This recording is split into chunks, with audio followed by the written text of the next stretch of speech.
Welcome to Shakti Infotech Diploma in Computer Application lesson number 12. இந்த லெசன்ல நாம பெயிண்ட்ல ஒரு flower design எப்படி செய்யறது, ஒரு டிசைன் வரைஞ்சு அதுக்கு கலர்ஸ் கொடுத்து அதுக்குள்ள இருக்கிற டூல்ஸ் எல்லாம் யூஸ் பண்றது எப்படின்றத இந்த ஒரு ஒர்க் அவுட்லயே நீங்க கிளியரா கத்துக்குவீங்க. முடிச்சதுக்கு அப்புறம் அந்த பிக்சரை எப்படி நாம சேவ் பண்றோம், சேவ் பண்ணதை எப்படி டெஸ்க்டாப்ல பேக்ரவுண்டா செட் பண்றோம் அப்படின்ற விஷயங்களை பார்ப்போம். ஓகே, இதில் வந்து நீங்கள் எல்லா டூல்ஸையுமே எப்படி யூஸ் பண்ணலான்ற அந்த பேசிக்கான விஷயங்களை கற்றுக்குவீங்க. அதனால் பொறுமையாக கவனிங்க.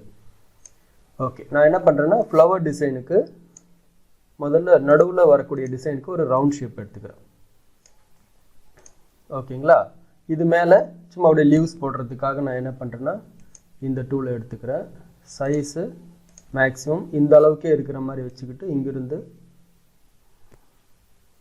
ஓகேங்களா. ஆரம்பத்தில் உங்களுக்கு இந்த மாதிரி ஷேப் சரியாக வராது.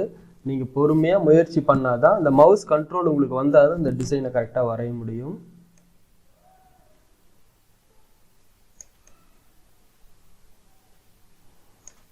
ஓகேங்களா, ஸோ இந்த ரவுண்ட் ஷேப் போகிறது பிரச்சனை இருக்காது, உள்ளுக்குள்ளேயே இருக்கும். பட் இந்த டிசைன்ஸை வரைகிறது கொஞ்சம் கஷ்டமாக இருக்கும் உங்களுக்கு. ஓகே, வரைஞ்சி முடிச்சாச்சு. அதுக்கப்புறம் என்ன பண்ணுறேன்னா இங்கிருந்து சும்மா ஒரு காம்பு மாதிரி. ஓகேங்களா, ரைட். இப்போ இதுக்கு நாம கலர் கொடுக்கணும். அதுக்கு என்ன பண்ணலாம், கலர்ஸ் ஏதாச்சும் சூஸ் பண்ணி நானே என்ன பண்ண முடியாது, இப்படி அடிச்சேன்னா ரொம்ப நேரம் ஆகும். ஸோ நம்ம ஃபில் கலர் எடுத்துக்கிறோம், ரெட் கலர் சூஸ் பண்ணிக்கிறோம்,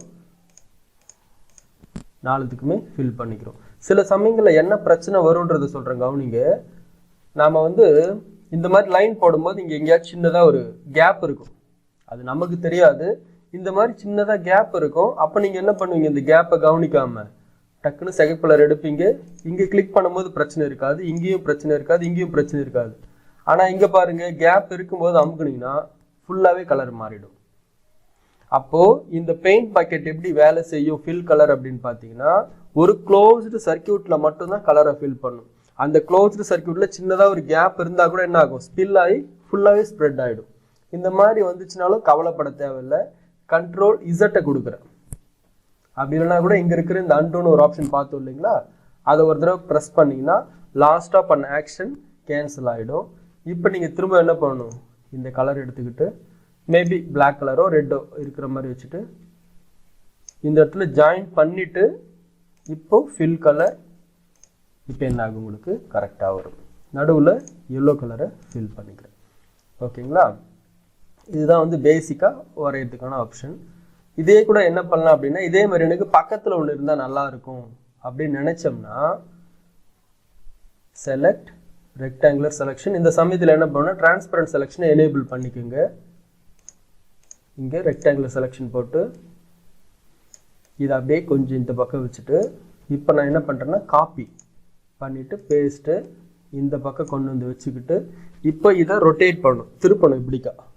அதுக்கு என்ன பண்ணுறேன்னா ரொட்டேட்ன்ற ஆப்ஷன் ஃப்ளிப் ஹாரிசாண்டல் கொடுத்தோம்னா என்னாச்சு, இது இந்த பக்கம் திரும்பிடுச்சு ஒரு டிசைன். இப்போது இதே மாதிரி கீழே எனக்கு ஒன்று வேணும், ஆனால் இடம் இருக்கா பாருங்க. நான் ஏற்கனவே சொல்லியிருக்கேன், இதுதான் பேப்பரோட சைஸ் மாதிரி கணக்கு. அப்போது இந்த பேப்பர் இவ்வளோதான் இருக்குன்னா இவ்வளோதான் நீங்கள் வரைய முடியும்.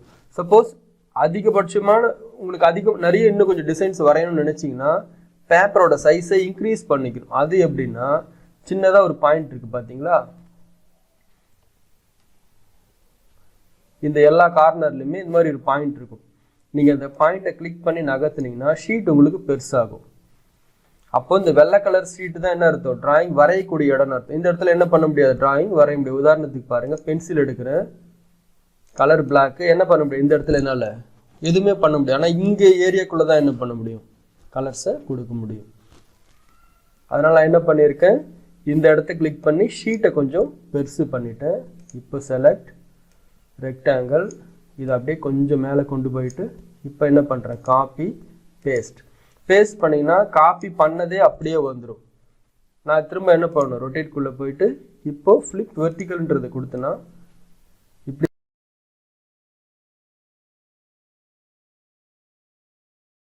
ரொட்டேட் ஆகும். நம்ம என்ன பண்ணலாம், எடுத்துகிட்டு வந்து வச்சுக்கலாம். ஓகேங்களா, இந்த மாதிரி டிசைன்ஸும் நீங்கள் ட்ரை பண்ணி பாருங்கள். இப்போ நான் என்ன பண்ணுறேன்னா மொத்தமாக செலெக்ஷன் பண்ணிவிட்டு இது மொத்தோட சைஸையும் குறைச்சிடுறேன். இப்போது இதை என்ன பண்ணலன்னா காப்பி பண்ணி மறுபடியும் பேஸ்ட். திரும்பவும் பேஸ்ட், திரும்பவும் பேஸ்ட். இப்போ என்னாச்சு, இந்த மாதிரி டிசைன்ஸ் நமக்கு கிடச்சிடுச்சு. அப்போ பேசிக் என்னென்னா உள்ளுக்குள்ளே இருக்கிற டூல்ஸ் எப்படி நாம் யூஸ் பண்ணுறோம், மவுஸ் உங்களுக்கு எந்த அளவுக்கு கண்ட்ரோலாக இருக்குன்றது இந்த பெயிண்ட் ட்ராயிங் வரையும் போதே உங்களுக்கு புரிஞ்சிடும்.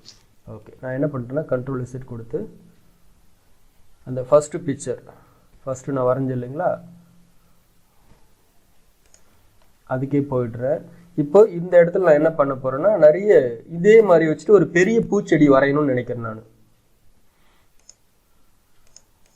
ஓகே, அப்போ என்ன பண்ணுறேன்னா இதெல்லாம் எரேஸ் பண்ணிடுறேன். உங்களோட கற்பனையில் நீங்கள் என்ன செய்யணும்னு நினைக்கிறீங்களோ அது எல்லாமே இந்த டூல்ஸை வச்சுக்கிட்டு செஞ்சுக்கலாம்.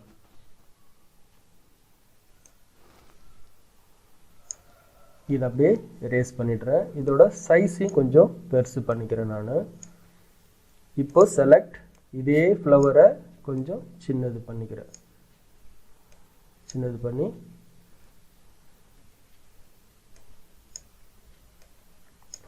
ஓகே, இங்கே ஒரு பூ. இப்போ நான் இது எப்படி பண்ணுறேன்னு பார்த்தீங்கன்னா ஒரு குறிப்பிட்ட ஏரியாவை செலெக்ஷன் பண்ணியிருக்கேன். நீங்கள் காப்பி பண்ணிவிட்டு பேஸ்ட் பண்ணிங்கன்னா இங்கே பேஸ்ட் ஆகும். திரும்ப எடுத்துகிட்டு வந்து என்ன பண்ணலாம், உங்களுக்கு எந்த லொக்கேஷனில் வேணுமோ வச்சுக்கலாம். அப்படி இல்லைனாலுமே கூட கீபோர்டில் இருக்கிற கண்ட்ரோல் கீயை ப்ரெஸ் பண்ணிக்கிட்டே நீங்கள் நகர்த்துனீங்கன்னா அது ஆட்டோமேட்டிக்காக என்ன ஆகும்னா காப்பி ஆகும். நீங்கள் கண்ட்ரோல் கீ ப்ரெஸ் பண்ணாமல் நகர்த்துனீங்கன்னா மூவ் ஆகும். கண்ட்ரோல் கீயை ப்ரெஸ் பண்ணிக்கிட்டே நகர்த்துனீங்கன்னா அது காப்பி ஆகும்.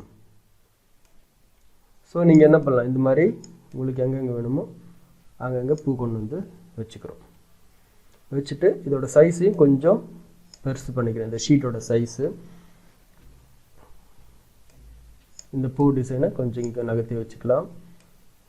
இந்த பூ டிசைனை கொஞ்சம் இப்படி, இந்த பூ டிசைன் கொஞ்சம் இப்படி, இந்த பூ டிசைன். ஸோ நான் என்ன பண்ணுறேன் அப்படியே மார்க் பண்ணுறேன், கொஞ்சம் கொஞ்சம் நகர்த்தி நகர்த்தி வச்சுக்கிறேன். கீழே எனக்கு ஒரு பூத்தொட்டி மாதிரி வேணும். அப்போ இந்த பூத்தொட்டியை இங்கே வச்சிடுறேன். சும்மா ஒரு செடி மாதிரி, அந்த செடியில் நிறைய பூ பூத்த மாதிரி இலைகள் இருக்கிற மாதிரி பண்ணணுன்றதுக்காக இங்கே வச்சுட்டு எக்ஸஸாக இருக்கிற இந்த ஷேப்பை நான் என்ன பண்ணுறேன்னா எரேசர் வச்சு அழிச்சிடுறேன். முடிஞ்சுங்களா? ஒரு சில வேலைகளை செய்யும் போது கொஞ்சம் ஜூம் பண்ணி செய்யுங்க.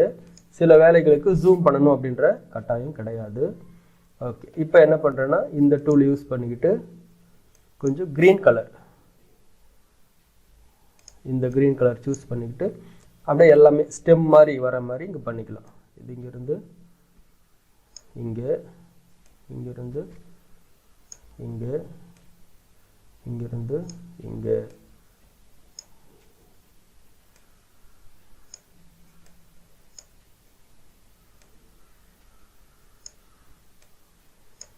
ஓகேங்களா? இதுக்கப்புறம் என்ன பண்ணலாம்னா ஒரு இலை டிசைன் மாதிரி வரைஞ்சி அங்கங்கே இலை இருக்கிற மாதிரி நாம் ரெடி பண்ணிக்கலாம். அதுக்கு என்ன பண்ணுறேன்னா முதல்ல இலையை வரைஞ்சிக்கிறேன். அதுக்கு கலர்ஸ் கொஞ்சம் அவுட்டர் லைனில் கொஞ்சம் டல் கலர் இருக்கிற மாதிரி வச்சுக்குவோம்.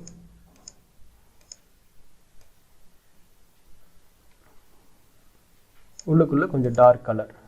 இங்கேருந்து ஆரம்பித்து இலை டிசைன் ஒன்று,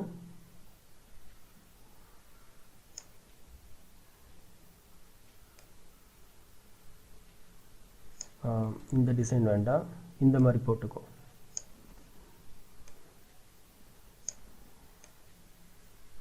இந்த இலை வந்து பார்க்கறதுக்கு கொஞ்சம் அழகாக இருக்கும். உள்ளுக்குள்ளேயும் கலரை கொஞ்சம் ஃபில் பண்ணிக்கும். அதுக்கு என்ன பண்ணுறேன்னா கொஞ்சம் டார்க் கலராக ஃபில் பண்ணிக்கிறேன். அது இன்னும் பார்க்கறதுக்கு அழகாக இருக்கும். Fill colour. ஸோ நம்ம என்ன செய்யணும்னு நினைக்கிறீங்களோ அது சம்மந்தப்பட்ட டூலை போய் கிளிக் பண்ணி சூஸ் பண்ணிக்கலாம். இப்போ என்ன நடந்திருக்குன்னா ஏதோ ஒரு இடத்துல கேப் விட்டுருக்கேன் நான். அந்த கேப்பை திரும்பவும் ஃபில் பண்ணணும் இந்த இடத்துல நினைக்கிறேன். இப்போ ட்ரை பண்ணி பார்ப்போம். ஓகேங்களா? இதை என்ன பண்ணுறேன்னா கொஞ்சம் சைஸு சின்னது பண்ணிக்கிறேன். இந்த மாதிரி இடத்துல ரெக்டாங்கிள் போட்டோம்னா ஃபுல்லாக செலெக்ஷன் பண்ண முடியாது. அதனால் நான் என்ன பண்ணுறேன்னா ஃப்ரீ ஃபார்ம் டூலை யூஸ் பண்ணிக்கிட்டு இப்படி செலெக்ஷன் பண்ணிக்குவோம். ஈஸியாக செலெக்ஷன் பண்ணிவிட்டு இதோட சைஸை கொஞ்சம் ரெடியூஸ் பண்ணி இங்கே எடுத்துகிட்டு வந்து வச்சிடுறேன். இதையே என்ன பண்ணுறேன்னா ஒரு காப்பி, திரும்பவும் பேஸ்ட்டு, இதை ரொட்டேட் பண்ணிக்கிறேன். இப்போ இந்த பக்கம் திரும்ப ஒரு பேஸ்ட்டு, இதை என்ன பண்ணுறேன் சைஸ் நூடு கொஞ்சம் கம்மி பண்ணி இப்படி ஒரு இலை, திரும்ப அதே பேஸ்ட் பண்ணி இப்போ ரொட்டேட் பண்ணிக்கும். இப்படி ஒன்று. இப்போ அதையே காப்பி பண்ணி பேஸ்ட்டு இன்னும் சின்னது பண்ணிவிட்டு நமக்கு எங்கெங்கே இலை வேணுமோ அங்கங்கே. இப்போ நான் என்ன பண்ணுறேன்னா கண்ட்ரோல் கீயே ப்ரெஸ் பண்ணிகிட்டு இருக்கேன். ஓகேங்களா? கண்ட்ரோல் கீ ப்ரெஸ் பண்ணாமல் கூட பண்ணலாம். நீங்கள் என்ன பண்ணணும், ஒவ்வொரு தடவை பேஸ்ட்டுன்றதை கிளிக் பண்ண வேண்டியிருக்கும். கண்ட்ரோல் கீயை ப்ரெஸ் பண்ணிக்கிட்டு அந்த இலையை என்ன பண்ணுறேன், எங்கே வேணுமோ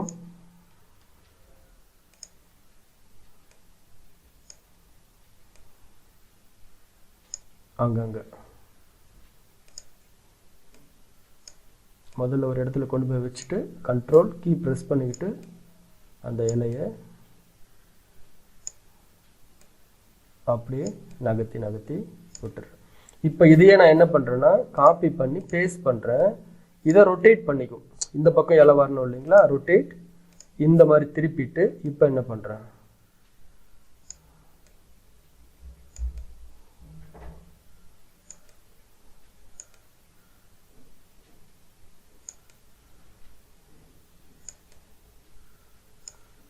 ஓகேங்களா? ஒன்ஸ் எல்லா வேலையும் முடிச்சதுக்கப்புறமா இந்த ஏரியா வரைக்கும் செலக்ட் பண்ணிக்கிட்டு delete பண்ணிடுறேன். இப்போ நமக்கு என்னாச்சு, ஒரு பூச்செடி மாதிரி ஒரு டிசைன் கிடைச்சிருக்கு. மேபி நீங்கள் இதே கூட என்ன பண்ணலாம், காப்பி பண்ணி நாலா பக்கமும் போடுறதுனாலும் போட்டுக்கலாம். திரும்பவும் ஃபுல்லாக செலெக்ஷன் பண்ணுறேன். காப்பி பேஸ்ட்டு இதை அப்படியே ரொட்டேட் இப்படி வச்சுக்கிறோம். இந்த சைஸை கொஞ்சம் பெருசு பண்ணிக்கிட்டு திரும்பவும் ஃபுல்லாக செலெக்ஷன் பண்ணிக்கிட்டு காப்பி பேஸ்ட்டு இதை வெர்டிகலாக ஃப்ளிப் பண்ணி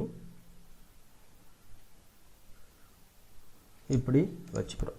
இங்கே நடுவில் உங்களுக்கு ஏதாச்சும் பிக்சர் வேணும்னாலுமே கூட சரி, பேஸ்ட்டு ஃப்ரம் உங்கள் கம்ப்யூட்டரில் உங்களோட ஃபோட்டோஸோ இல்லை உங்கள் குழந்தைங்களோட ஃபோட்டோஸோ ஏதாச்சும் இருந்தாலுமே கூட என்ன பண்ணலாம், அதை கிளிக் பண்ணி உள்ளே இன்சர்ட் பண்ணி எடுத்துகிட்டு வந்து நீங்கள் அழகாக உள்ளே வச்சிங்கன்னா பார்க்கறதுக்கு நல்லாயிருக்கும்.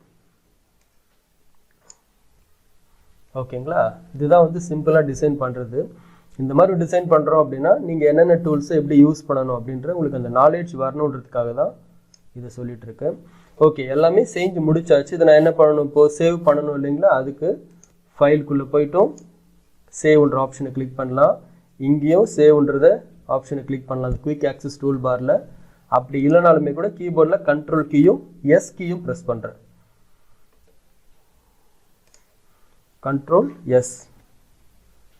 இப்போ என்ன ஆகும் அப்படின்னா எந்த இடத்துல சேவ் பண்ணட்டும் அப்படின்னு கேட்குது.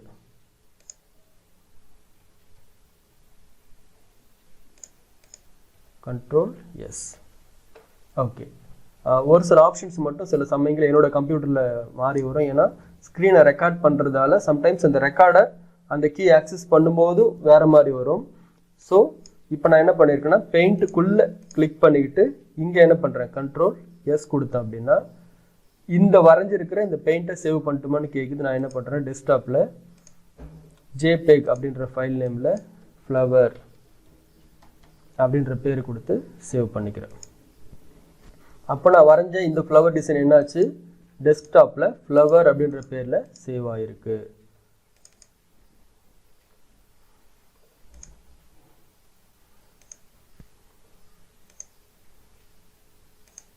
ஓகேங்களா? இதை நீங்கள் டெஸ்க்டாப்பில் பேக்ரவுண்டாக செட் பண்ணுறதுனாலுமே கூட இங்கே இருக்குது பாருங்கள். ஏன்னா இது வந்து ஃபோட்டோஸ் அப்படின்ற ஒரு அப்ளிகேஷன். ஃபோட்டோஸை வியூ பண்ணுறதுக்காக நம்ம இதுக்குள்ளே இருந்தே கூட என்ன பண்ணலாம், இதுக்குள்ளே போயிட்டு செட் ஆஸ் டெஸ்க்டாப் பேக்ரவுண்ட் அப்படின்றத கொடுக்கலாம். ஆனால் இப்போதைக்கு இது வேண்டாம். நான் பெயிண்ட் இருந்தால் எப்படின்னு சொல்கிறேன் உங்களுக்கு.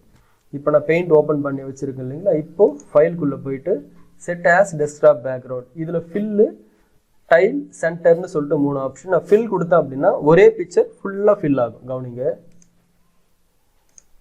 தெரியுதுங்களா? ஒரே பிக்சர் ஸ்க்ரீன் ஃபுல்லாகவே ஃபில் ஆகிருக்கும்.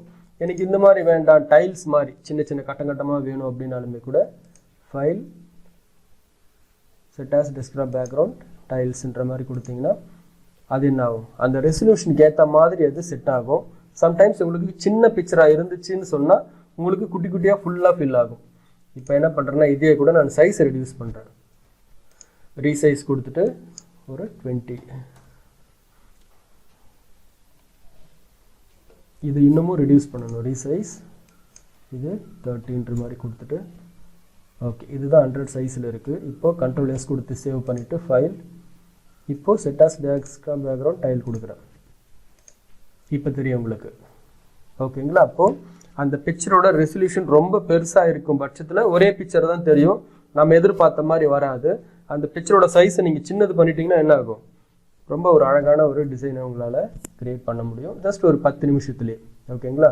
இப்போ நீங்கள் என்ன பண்ணுறீங்க, இதே மாதிரி ஒரு ஃப்ளவர் டிசைன் வரைங்க.